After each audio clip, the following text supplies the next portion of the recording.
Hey literatas, tudo bem com vocês? Aqui é a Giza Vadsky e hoje a gente vai conversar um pouquinho sobre um livro incrível que foi baseado e reescrito depois de palestras de rádios feitas pela BBC. Hoje a gente vai conversar um pouquinho sobre Cristianismo Puro e Simples, um livro do C.S. Lewis que se tornou de fato um clássico do cristianismo mesmo e que acho que todo mundo deveria experimentar essa leitura. Como eu comentei, esse livro é como um reescrito dos ensaios das palestras, que o C.S. Lewis fez durante a Segunda Guerra para a BBC, levando um pouco da moral cristã para todos aí que estavam passando por um momento tão difícil, né? Então imagina, ao invés de você ligar o rádio e escutar quantos soldados foram abatidos no exército inglês ou que os nazistas estavam avançando, você vai ter a voz do C.S. Lewis conversando com você, falando um pouquinho da moralidade cristã, um pouquinho sobre o cristianismo, um pouquinho sobre Deus. Isso é de fato trazer um pouco de esperança. E eu acho que esse livro aqui, ele se encaixa muito bem nesse período, porque além dele trazer um pouco da moralidade cristã, que é comum ao cristianismo como um todo, ele vai usar muito os exemplos envolvendo a guerra mesmo, sabe? Então ele vai trazer exemplos do perdão, por exemplo, pedindo para perdoar tal pessoa do exército alemão. Ele vai falar um pouquinho, ele vai trazer exemplos de guerra mesmo, falando um pouquinho do nacionalismo, do patriotismo e todas essas questões. E quando ele vai falar da coragem, por exemplo, e da bravura, ele vai usar como exemplo o alistamento dos jovens para o exército inglês. Então ele vai ter esse tema, querendo ou não, permeando esse livro. Então acho que é importante você saber o contexto que ele está inserido, né? Então o C.S. Lewis, ele pega todas as palestras de rádio que ele fez e coloca aqui pra gente ler, né? E chegou até nós hoje em dia, graças ao bom Deus. Aqui esse livrinho que é de fato muito legal. Eu gostei muito da leitura. Eu acho que essa é uma leitura muito válida aos que estão se convertendo ao cristianismo, porque ele vai de fato trazer uma introdução muito, muito bacana da moral cristã. Ele vai tentar convencer, sei lá, uma pessoa que é ateia a acreditar em Deus. Então ele vai trazer várias perspectivas e ele vai, assim, fazer um apanhado bem geralzão, né? Tanto que ele fala que o objetivo dele é apresentar a pessoa ao saguão de entrada do cristianismo. Só que a pessoa não pode parar no saguão, ela tem que ir pra frente desse saguão. E uma coisa é que ele não vai discutir pontos aqui que causaram divergência na moral cristã. Por exemplo, ele não vai falar sobre a questão da Virgem Maria Santíssima, ou seja, dela ter dado à luz sendo virgem ou não. Isso é um ponto de divergência no cristianismo. Ele não vai falar um pouquinho sobre a questão dos santos, ele não vai comentar sobre isso. Então todos esses pontos que são de fato mais delicados, ele vai dar uma esquivada e ele vai falar que, por ele ser leigo, ele não tem a capacidade de explicar sobre isso e que tem muitas pessoas que são mais capacitadas para falar, né? Tanto que aqui, na página 19, ele vai dizer: o cristianismo puro e simples é antes como um saguão de entrada a partir do qual várias portas se abrem para diversos cômodos. Se eu puder conduzir alguém ao saguão, terei alcançado meu objetivo, mas é nos cômodos e não no saguão que há lareiras, cadeiras e refeições. O saguão é uma sala de espera, um lugar a partir do qual se pode experimentar várias portas. Não é um local para se morar. Então esse livro aqui vai ser dividido em 4 livros por dentro, né? E cada um ele vai discutir um ponto interessante. O primeiro é mais voltado para você se convencer de que Deus existe. Então ele vai começar com o ponto de: existe uma moral interna a nós. E como que essa moral chegou? Então ele vai dar vários exemplos do tipo: uma nação, ela gosta de que o acordo de paz seja quebrado? Não, porque ela vai considerar isso injusto. Uma pessoa que vê ali vê uma pessoa que roubou o seu lugar no metrô, ela vai gostar disso? Não. Por quê? Porque ela considera isso injusto. Então ele fala que esses sensos de justiça estão inerentes a nós desde que o mundo é mundo, né? E aí ele vai usar isso para convencer de que uma força maior colocou isso aqui dentro de nós. Então ele vai apontando várias provas de que é o Deus do cristianismo. Então eu não vou me aprofundar nisso, então leiam o livro, mas ele faz isso de forma muito clara e muito prestativa, né? Com vários exemplos didáticos, lúdicos, para você, assim, imaginar algo e ver que faz sentido o que ele tá falando. Tem um momento, inclusive, que ele vai provar a existência de Deus. E aí ele vai usar o argumento do: mas isso é justo, isso é injusto? Mas como você sabe que é justo e é injusto, sabe? Ele vai usar esse tipo de argumento. E aí ele chega à conclusão de que o ateísmo é simplista. E eu acho, deve ser muito... Eu não sei, porque eu não sou ateia, né? Então se você lê isso e você é um ateu, deve ser uma experiência bem conflitante, porque o C.S. Lewis vai colocar a todo momento à prova o seu ponto de vista daquilo, pra você realmente brigar com ele e falar, não, você tá falando que o ateísmo é simples, eu tenho essa e essa outra prova. Então eu acho que, por exemplo, essa questão de que a provar que Deus existe, eu acho que ele deveria ter se estendido um pouquinho mais, mas é aquilo, né? A gente tá fazendo só um trabalho introdutório, mas eu acho que deve ter sido interessante pra uma pessoa que é ateia ler esse tipo de coisa e falar. Ele fala assim, ponto. Então, chegamos à conclusão de que o ateísmo é simples, segmento simplista, não é mesmo? Então vamos seguir por aqui. Só que eu acho engraçado isso porque aqui nós temos o título do livro, é Cristianismo Puro e Simples. Então ele falar que o ateísmo é simples, eu acho que foi um tiro no pé, C.S. Lewis. Perdoe-me por isso, eu tenho muito carinho por você, mas não sei se foi um bom... Eu não sei também se esse argumento só foi suficiente, né? Eu acho que ele deveria ter se aprofundado mais nisso. Mas é aquilo, né? Introdução, como eu falei, e bora nisso, né? Então, essa lei que eu falei, ela se chama lei natural ou lei moral, que é algo que tá aqui dentro e que a gente... é a voz da nossa consciência, né? Então ele vai explicar que essa voz da nossa consciência foi colocada por um ser maior. Então ele vai chegar aqui, esse ser é Deus, e aí ele vai acabar falando de Jesus também. E, gente, quando ele fala de Nosso Senhor Jesus Cristo, eu achei, assim, uma parte que eu nunca tinha pensado nisso. Porque pensem comigo, é exatamente esse tipo de argumentação que ele fala. Uma pessoa que se diz que é Deus. Uma pessoa que se diz que é Deus. Ou essa pessoa está completamente certa, ou ela é completamente lunática, correto? Agora, uma pessoa que se diz que é Deus, ensina a moral cristã e ainda arrebata tantas pessoas para seguir a religião. Pensem comigo mais um pouco. Essa pessoa diz que é Deus, ela arrebata várias pessoas e ela ainda ela construiu, fundou uma igreja, ressuscitou no terceiro dia e essa igreja é seguida há mais de 2000 anos. Esse é o tipo de argumentação que ele vai usar para convencer a nós que Jesus é Deus mesmo. E eu achei esse tipo de argumentação assim fenomenal.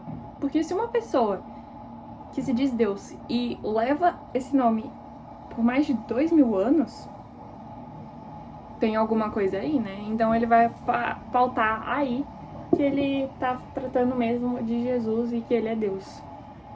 A questão da Santíssima Trindade, ele vai tentar explicar um pouco, né? Porque nós cristãos acreditamos que Deus é uno e trino. Então ele vai tentar explicar isso usando dimensões, sabe? Eu não vou falar... Eu achei uma discussão interessante essa. Eu achei interessante. Tá, mas enfim. Depois que ele passa pela questão de nos convencer de que Deus existe, ele vai entrar na questão da moral cristã. Porque eu acho que todo mundo acha que o cristianismo é só a moral, né? Então ele vai nos convencer de que não é só isso. E ele vai colocar ainda questões... propriamente da moral mesmo. Então ele vai falar das virtudes teologais cardeais um pouquinho, mas assim, é tipo, ele passa só, sabe? Ele vai. Mas ele vai ficar profundamente, ele vai ficar muito tempo falando na castidade, no casamento, no perdão. Ele tem 2 capítulos sobre 3, porque ele vai falar do perdão, o grande pecado e caridade. Esses capítulos são muito bons. O da caridade mesmo é fenomenal, recomendo que vocês leiam aí. E aí, o 4º livro, ele vai explicar as questões, assim, um pouquinho mais cabeludas do cristianismo. Então, por exemplo, ele vai explicar a questão de nós sermos filhos de Deus. E essa é outra coisa que eu nunca tinha pensado de verdade. Por quê? Porque ele vai falar o seguinte. Deus, por exemplo, nós seres humanos, nos geramos seres humanos. Mas um arquiteto, ele cria casas. Entenderam? Não é porque ele é uma pessoa que ele vai criar outra. Para você fazer isso, você tem que gerar. Então ele vai falar que Deus gerou Jesus Cristo. Então uma coisa gera a outra e elas são iguais. Agora Deus nos criou, tanto que eles falam isso, né? E criou a tua imagem e semelhança. Então nós não somos criados para sermos deuses. Nós somos criados para ser seres humanos. Eu acho que essa é uma diferença que ele vai usar bastante nesse capítulo e que é muito importante. Então depois ele vai falar da Santíssima Trindade usando uma dimensão, 2 dimensões e 3 dimensões. E ele vai falar que as coisas ficam muito mais completas com as 3 dimensões. Ele também vai tocar no assunto da onipresença e onisciência de Deus. Porque eu acho que muitas pessoas têm dúvida em relação a isso. Se 20 mil pessoas estão orando no mesmo tempo, Deus está escutando a todas essas pessoas ao mesmo tempo? Ele vai falar que Deus está fora do tempo. Ele E faz muito sentido, porque se ele cria o tempo, ele vai estar fora dele, correto? Então ele vai usar o exemplo de uma folha de papel. Se nós temos uma folha de papel e desenhamos uma linha, nós estamos dentro desta linha e Deus está fora na folha de papel. Então o tempo para ele não é um problema. Escutar cada prece não vai estar dentro do tempo, mais fora. Então ele não vai estar assim escutando todos ao mesmo tempo. Prestem atenção nessas expressões que são uma argumentação aqui que ele usa, que as pessoas ficam confusas mesmo. Ele vai falar também sobre nós contagiarmos as pessoas e levarmos elas a Cristo. Ele vai falar também da questão, eu acho que se você é cristão sabe do que eu tô falando, de que acho que ele vai falar dos piores pecados que temos, né, cometemos, que não são os do corpo, mas sim da alma. Então eu acho que muita gente, e eu me incluo nessa, julga a pessoa por, sei lá, estar se prostituindo. Tá, mas a gente tá julgando essa pessoa, né, tanto que tem aquilo, né, é mais fácil uma prostituta entrar no céu do que... Tem uma frase certinha pra isso. E ele vai usar essa. E eu acho que isso daqui, ele fala no capítulo da moral, no livro da moral, que é muito legal. Tanto que aqui, ó, ele tem uma só sobre moralidade sexual. Esses capítulos, eu vou falar, são muito legais mesmo, tá? Tanto que aqui, ó, na 139, ele fala: o cristianismo é praticamente a única das grandes religiões que aprova completamente o corpo, que crê que a matéria é boa, que Deus mesmo tem assumido um corpo humano, que algum tipo de corpo nos será dado até mesmo no céu, e que essa será uma parte essencial da nossa felicidade, beleza ou energia. E aí ele vai falar, né, de que, por exemplo, hoje, não, se no século XX os instintos sexuais já estavam, assim, horríveis, pelo que ele fala, imagina hoje em dia, né? E aí ele vai falar que essa questão do, vamos conversar sobre isso pra ver se melhora, não é a solução dos nossos problemas, porque aqui, ó, eles começaram a falar sobre isso e não melhorou, as pessoas pioraram, na verdade. Então o problema tá em outra coisa, que a gente precisa solucionar essa outra coisa pra organizar os impulsos, né? Tanto que ele vai falar que você não vai seguir um instinto sexual a todo momento. E as pessoas procuram satisfazer esse prazer. Só que, assim, sempre que você tá com fome, você não vai comer. Porque senão você vai passar mal. E você vai ficar com o repulso da comida depois. É a mesma coisa, só que as pessoas ignoram isso. Então ele vai propor isso daí durante o processo da castidade, do casamento. E uma coisa sobre o casamento cristão aqui que ele falou, que eu achei, assim, muito legal. Quando você tá se casando, você tá fazendo uma promessa. E ele fala que essa questão da promessa vai muito além da castidade. Ela vai mais pro senso de justiça, que é uma virtude. E de compromisso mesmo com a pessoa. Por quê? Você está comprometendo que vai ficar com ela pra sempre. Certo? Você está prometendo a essa pessoa isso. Então depois você se divorcia. Por que você se casou então se você não tinha intenção de cumprir essa promessa, não é mesmo? Daí ele vai falar também, tá, mas então você se casa só pra aprovação pública, porque você não tava com a intenção de cumprir ela, né? E aí ele vai explorar isso um pouquinho, e eu acho essa uma discussão muito bacana mesmo. E aí ele fala que assim, ó, tá, as pessoas se casam, são cristãs, e elas vão se casar pra não cometer o pecado da castidade. Mas você tá cometendo o pecado, você tá prometendo a ela que vai ficar com ela pra sempre, ou a ele, e depois você se separa. Promessas não são válidas, então? E ele também vai tocar num ponto interessantíssimo de que ele fala que Jesus veio ao mundo e se tornou homem, correto? A gente tá saindo do princípio cristão, tá, gente? Se você é ateu, entra na nossa discussão aí pra você tentar entender. Vamos lá. Você entrou e aí você tem o princípio cristão, Jesus veio ao mundo. O que ele vai falar? Deus, Jesus, ele é o ser mais perfeito e mais bondoso, por quê? Porque ele sofre todas as tentações possíveis. Porque ele vai falar, quanto mais bondoso a pessoa for, maior serão as suas tentações. Porque quanto melhor você for, mais você vai conseguir, você vai saber o quanto você está sendo tentado. Porque se uma pessoa é má, ela não vê que tá sendo má, ela só vai, entendeu? Então ele vai partir desse princípio. Então Deus, ele veio ao mundo para ser tentado como homem. E ele, por ser a máxima perfeição, não cai em nenhuma tentação. E ele precisa ser Deus para poder realizar tudo o que ele faz na Terra. Então ele precisa vir aqui como Deus e homem. Bacana? É uma discussão também muito legal. E tem um capítulo aqui que ele vai falar do cristianismo e da psicanálise. E eu acho isso muito interessante porque tem pessoas que anulam uma coisa com a outra, né? E ele fala que essas coisas são complementares, porque a psicanálise, ela vai alinhar o homem ao seu natural, para que então o homem perceba o quanto que ele precisa do cristianismo. E eu acho que isso é muito interessante, porque as pessoas, até cristãos mesmos, falam que o cristianismo está excluindo a razão, né? Isso é uma completamente, né, falsidade em nível astronômico quase, porque quantos santos e cientistas eram padres, monges. O próprio Mendel, ele era padre, se eu não me engano, e ele, olha a contribuição que ele fez pra genética, né? Se você ainda tá no ensino médio, você sabe exatamente o que eu tô falando. Então, assim, é uma burrice falar isso, de verdade. E aí ele vai levar esses pontos aqui, tanto que até a questão da medicina e afins. E uma tá aí pra ajudar a outra mesmo, pra levar o ser humano pra buscar coisas maiores. Então, ele vai trazer vários pontos interessantíssimos, eu recomendo muito a leitura desse. E ele vai finalizar falando que o ser humano por si só não consegue se consertar. Ele precisa pedir a Deus de todo o coração para que ele tome as rédeas. E é verdade, porque nós somos falhos. Então, quando a gente começa a tentar melhorar por nós mesmos, a gente não vai conseguir.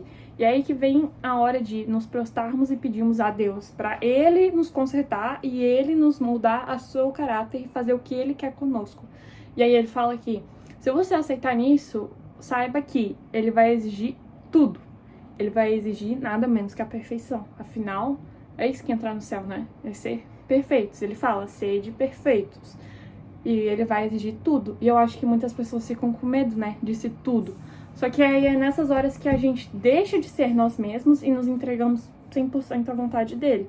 E isso é algo que é, de fato, difícil. Muito, muito, muito. Muito difícil. Porque, pensa comigo, você acaba tirando o seu ego. Você acaba, eu tô muito afim de comer um sorvete hoje, mas eu sei que isso não vai fazer bem pra mim. Você vai deixar isso de lado, né? Porque essa é a vontade de Deus. Eu quero muito fazer algo, mas eu sei que é errado. Mas eu quero muito fazer isso. Só que aí é a hora que a gente tem que ver se é o que agrada a Deus. E eu acho que a última página do livro é de fato muito bonita. Que ele vai falar, né, sobre essa questão de nós estarmos... Olha só. Abra mão do seu eu e vai encontrá-lo de verdade. Ponha sua vida a perder e acabará por salvá-la. Submeta-se à morte diária de suas ambições e de seus principais desejos, e também à morte de todo o seu corpo no final. Submeta-se com cada fibra de seu ser e acabará por encontrar a vida eterna. Não guarde nada para si. Nada de que você não tenha aberto mão de verdade será realmente seu. Nada em que você não tenha morrido será ressuscitado dos mortos. Se você buscar a si mesmo, só vai encontrar, no fim das contas, é o ódio, a solidão, o desespero, a ira, a ruína e a decadência. Mas se você buscar a Cristo, acabará por encontrá-lo, e junto com ele, todas as demais coisas. Muito legal, gente, de verdade. Gostei muito dessa leitura, recomendo aí se você é um recém-convertido, dá uma olhadinha, tá? Pra entender, né, passar por um panorama geral. E aí depois, de fato, buscar os cômodos depois desse saguão pra entrar, de fato, na questão do cristianismo e, enfim, escolher o seu segmento, né, que você procura seguir. Gente, de verdade, ansiosa pra ler outros do C.S. Lewis. A Thomas Nelson tem, acho que, se bobear, quase tudo dele publicado já. Eu quero muito ler o Carta de um Diabo ao Seu Aprendiz e a Abolição do Homem, primeiramente, assim, pra começar. E é um livro curto, gente, ó. Tem as suas 200 páginas, 280, eu acho que você, assim, se você sentar pra ler mesmo, você vai... É uma leitura que passa bem rapidinho. Eu peguei pra ler, assim, mais nas férias agora, né, porque eu ganhei ano passado do meu primo e eu fiquei me enrolando porque não tinha dado tempo de ler. E aí eu peguei ele aqui pra ler e eu li, assim, de fato, acho que em 2 semanas, sendo bem sincera. É um livro, assim, fenomenal, gente. Muitas questões foram esclarecidas e não em relação a segmentos e afins, mas a argumentação para aquilo que eu acreditava, sabe? Muito bacana esse livro, tá? Recomendo a leitura. E caso vocês leiam aí e não sejam cristãs, comentem aqui nos comentários o que vocês acharam dessa abordagem do C.S. Lewis, né? Ele é bem provocativo. Tem capítulos que ele fala pra você só pular. No que ele fala da onisciência de Deus e dessa questão do tempo, ele fala assim: tem assuntos que não interessam a muita gente.